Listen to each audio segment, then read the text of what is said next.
अस्सलामुअलैकुम या साहिबुल असर ज़मान मुहम्मद सल्लल्लाहु अलैहि वसल्लम ते आले रसूल सल्लल्लाहु अलैहि वसल्लम दी नमाज। जी सवाल हुंदा है कि हज़रत मुहम्मद सल्लल्लाहु अलैहि वसल्लम ने नमाज़ पढ़ी है, मौला अली सल्लल्लाहु अलैहि वसल्लम ने नमाज की हालत दे विच शहादत पाई है, जिसके मौला हुसैन बादशाह ने भी सजदे विच सर कटाया, पर उन्होंने मनण वाले नमाज क्यों नहीं पढ़ते? ये अक्सर सवाल हुंदा है। अक्सर सवाल हुंदा है कि मौला ने जो नमाज़ पढ़ी तो उन्होंने मनण वाले नमाज क्यों नहीं पढ़ते? मेरा कुछ सवाल है, क्या मुहम्मद सल्लल्लाहु अलैहि वसल्लम ते उन्हां दी आल सल्लल्लाहु अलैहि वसल्लम तो आला ते अफजल भी कोई है? मैं आल सल्लल्लाहु अलैहि वसल्लम क्या ते मुफाती अल जनान दे विच इंदा हवाला मौजूद है। ठीक है, क्या इन्हां तो आला ते अफजल कोई है हस्तियां तुहाडी नज़र च? कोई अज तक है कोई इन्हां तो भी आला होवे? वैसे एक गल है, अगर दरूद जिहड़ा पढ़िया जांदा नमाज दे विच भी दरूद इब्राहिमी या किहड़ा भी, उन्हां विच दरूद जिहड़ा है नबी पाक ते उन्हां दी आल ते ही है, तो फिर पता लगा इन्हां तो आला भी कोई नहीं है। समझ आई गल दी? तो फिर जो इन्हां तो आला कोई नहीं, बहरहाल तुहाडी नज़र च होवे तो दस देना। नमाज दे विच सूरत फातिहा पढ़ी जाती है, ठीक है, ते यानी कि अलहमदुलिल्लाहि रब्बिल आलमीन जिहड़ी पहली सूरत है वो हर रकत च पढ़ी जाती है।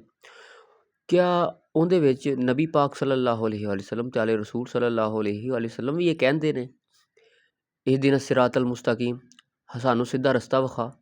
क्या वो भी कहते हैं, मौला अली भी कहते हैं मैनू सीधा रस्ता विखा, जिहड़े खुद सिराते मुस्तकीम ने? क्या नबी पाक सल्लल्लाहु अलैहि वसल्लम भी कहते हैं कि मैनू सीधा रस्ता विखा?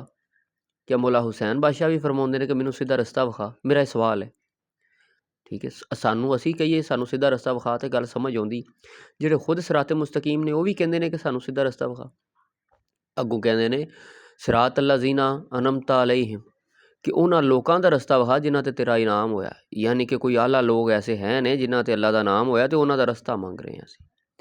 देखो असी अगर कोई तैयारी करते किसी चीज़ की, साडे ज़हन च एक कोई साडा आइडियल हुंदा है कि मैं फलां जैसा बनना है, मैं फलां करैक्टर जैसा बनना है, फलां एक्टर जैसा बनना है, या फलां मैं वकील जैसा बनना है, साडे ज़हन च हुंदा है। असी कहने, कोई कहंदा ना तू किवें दा बनना जी, मैं अलामा इकबाल वर्गा बनना, मैं कैद आज़म वर्गा वकील बनना, मैं केडी फाटक वर्गा वकील बनना, मतलब 100 मामला।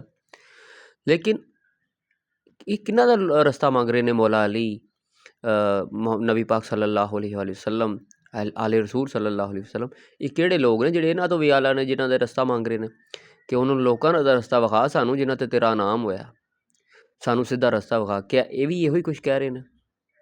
गल सुन, जवाब देना सोच के।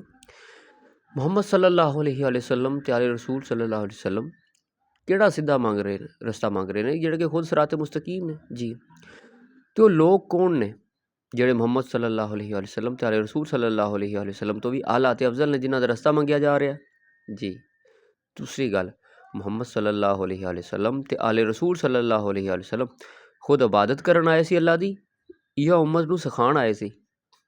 जी, वो खुद टीचर की हैसियत नाल आए सन या स्टूडेंट की हैसियत नाल आए सन? मैनू पता तुहाडा जवाब आएगा, वो सिखाण आए सी, वो सिखाण आए सी। ते जे सिੱਖਣ आए सी, मैनू ये भी दसना कि वो लोग खुद सीखण आए सी या लोकां नूं तरीकेकार दस्सण आए सी? देखो नबी पाक सल्लल्लाहु अलैहि वसल्लम, अगर असी बुरश ना करिए, दंद ना साफ करिए, तो साडे मूँह 'च बदबू होण लग जावे, तौबा नाउज़ बिल्ला, अगर नबी पाक ना करन तो उन्हां नूं तो कोई मसला ही नहीं, लेकिन उन्हां ने लोकां नूं तरीका दस्सिया।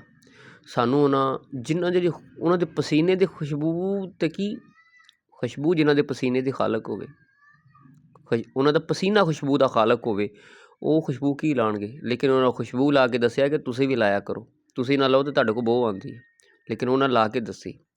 ठीक है, उन्हां ने हर अमल वो करके दस्सिया जिहड़ा तुहाडे वास्ते बेहतर सी। गल समझ रहे हो? बहरहाल मैनू इस चीज़ का जवाब चाहिए है कि वो किहड़े लोग ने जिन्हां दा रस्ता वो मंग रहे ने, कि जिहड़े इन्हां तो भी आला ने, तो किहड़ा सीधा रस्ता जिहड़ा मौला अली जिहड़े खुद सिराते मुस्तकीम जिहड़ा नबी पाक ने फरमाया, वो भी कह रहे मैनू सीधा रस्ता विखा? ते उन्हां लोकां दा जिन्हां ते तेरा नाम होया। मेरा फोकस सिर्फ इस चीज़ ते आ, बाकी बैसां दी मैनू एडी कोई जरूरत नहीं हैगी। क्या वो भी इहो कुछ ही कहंदे ने नमाज़ां दे विच कि सानू सीधा रस्ता विखा, उन्हां लोकां दा रस्ता विखा जिन्हां ते तेरा नाम होया? ठीक है, क्या वो भी कहंदे ने? ते बस इहदे ते वीडियो, ते इहदे अंदर ही दायरे च रह के जवाब देना, ते जे नहीं पता तो चुप कर जाना या पुछ लेना। बाकी पुछ दस के ना जवाब जरूर देना भी मामला की वैसे। हुब्बे अली रहमतुल्लाह, बुग़्ज़े अली लानतुल्लाह।